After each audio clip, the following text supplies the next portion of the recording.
Hi guys! Ayan. So, this is it. Lalayas na kami dito ng San Ontario. Ayan. So, halos wala nang gamit yung bahay namin guys. Nasa loob na ng sasakyan. And then, pinick up na ni Bombay yung ano namin. Yung ibang TV, microwave, saka electric fan. Kasi hindi talaga kasya sa sasakyan namin guys. Sobrang masikip na. So, yung kinuha ko lang talaga doon is yung ibang magamit na medyo mahal kapag binili mo. Ayan. So, quick tour lang tayo guys sa bahay namin na wala na talagang laman-laman talaga. Ayan. So, ayan si Sir naglilinis. Ayan. Wait lang. Naglilinis si Sir guys. Pakita ko sa inyo. Pabay tayo. Ayan. Pabay tayo. So, aray. Ayan. So, linis-linis lang daw muna siya kasi nga, ayan. So, eto na lang yung natira. Yung sofa, yung mesa, yung una na yun, dadalhin ko pa yan. Ayan. Oh, and eto, crib ni Abby. Tatapon na namin yan ngayon kapag nakasakay na sila sa car. So, ito yung kwarto namin guys. That is a 2-bedroom. Tapos, ito naman yung washroom sa gitna. Ayan. And ito naman yung isa pang room. Ayan. So, ayan. Ito yung room guys na isa.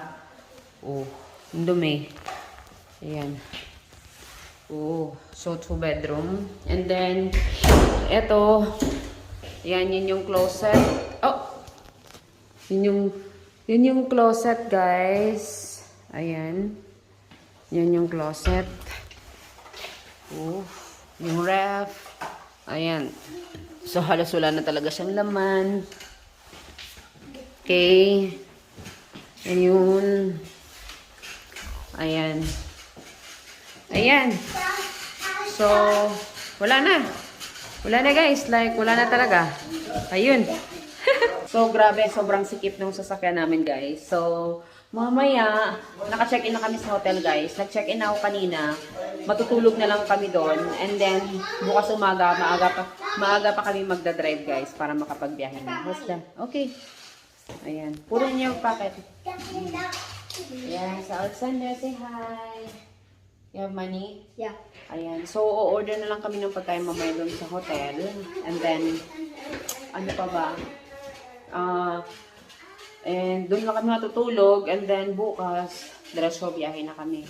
So, ayan, at least, nilinis lang namin konti itong apartment bago kami lumayas, guys. So, hopefully, ayan, makarating kami ng safe doon sa bagong province na lilipatan namin. So, ang biyahe nga pala namin, guys, it takes like, how many hours? 36 hours. Pero 8 hours lang yung biyahe namin.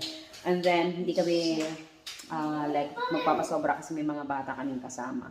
And may mga pagkain na rin naman kami bit-bit, tubig, soft drinks, and anything para sa biyahe namin bukas. So, wish us luck. Ayan, so for now, bye na muna guys.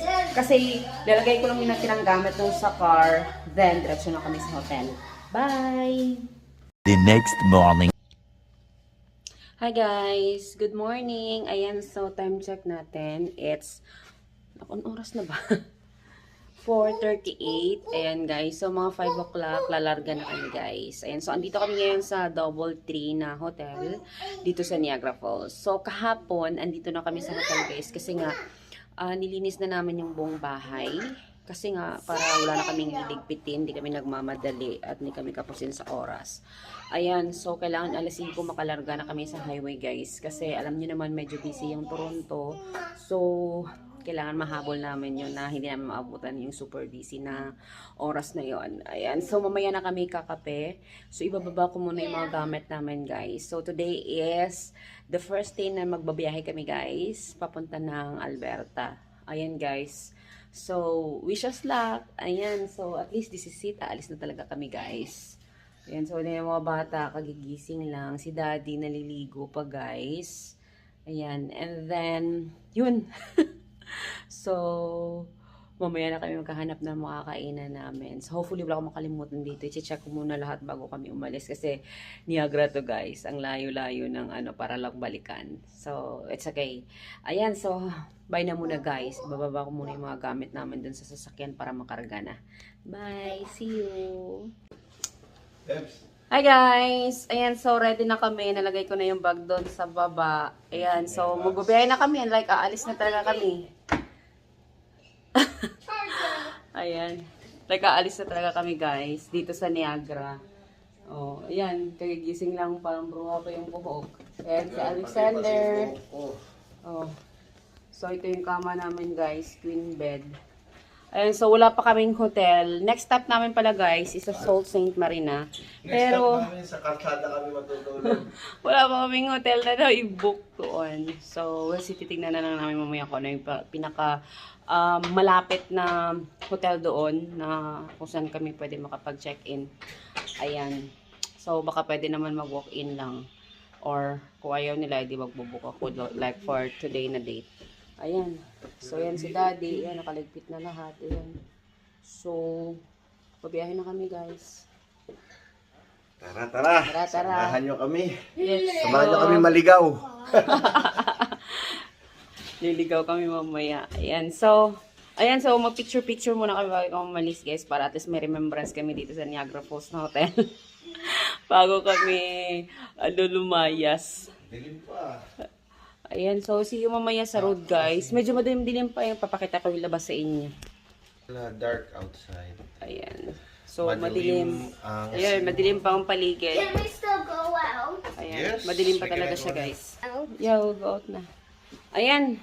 So, bye! Bababa na kami guys. See you!